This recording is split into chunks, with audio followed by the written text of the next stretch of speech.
let's start in verse 1 of chapter 6. Now it came to pass, when men began to multiply on the face of the earth, and daughters were born to them, that the sons of God saw the daughters of men, that they were beautiful, and they took wives for themselves of all whom they chose. First of all, why does Moses tell us that they began to have daughters? Well, it seems rather simple, but again, nothing is obvious in our day and age anymore. He tells us this because daughters are the ones who make babies. And you can't have more babies unless you have daughters. Shocking, I know.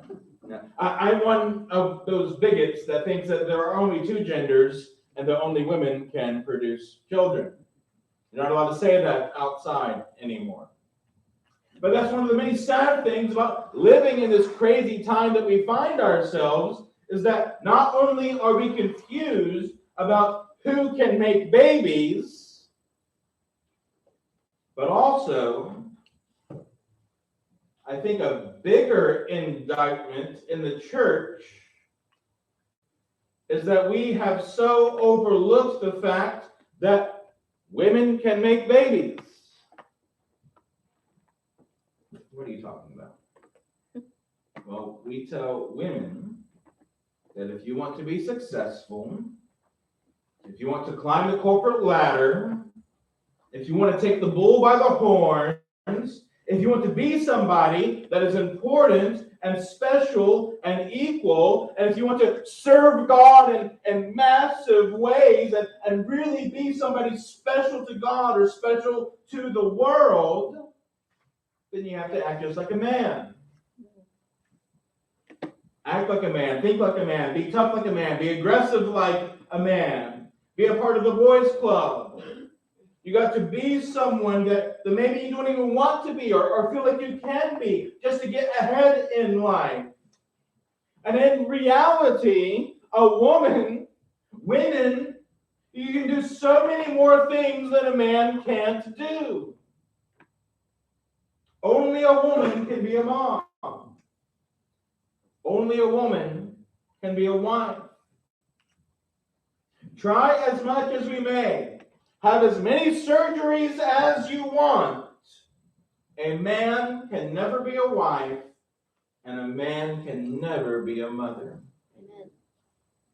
Women, stop trying to be what God never created you to do. Amen. There is nothing wrong with being a godly wife and a godly mother. In fact, that is the most important thing you can do. And it's the only thing that a woman can do that a man can't. Men can't do that. And this is an aside, obviously, but I still think it's important. Because I've been reflecting a lot through my study time, thinking about this. And I've been around a lot of strong women in my life. I think I'm more comfortable around women. I have a lot of daddy issues, I'll admit, and so I don't have a lot of those masculine skills. I can't work on a car. I've never been hunting. I don't have any war stories. I was raised by women in both the home and in the church. And so society today, I think, has got it rather backwards. What we see portrayed today in the family unit is a bumbling idiot of a father who has no clue what's going on. He isn't interested in his kids, only cares about sports on TV, and has to go retire to his man cave to have some peace and quiet. Our dads and our fathers and our husbands act more like Homer Simpson or Peter Griffin than they do Fred Rogers or Charles Ingalls. Mm-hmm. And then we have the know-it-all, career-driven, hard-nosed woman who gets what she wants and no one can tell her no. And if she doesn't get her mommy needs her wine time, then watch out because she's going to explode. We tell our young men, make sure you learn 4 words before you get married. You are right, dear. Get out of here with that. Amen. That's not what God has called men and women to do or how to act.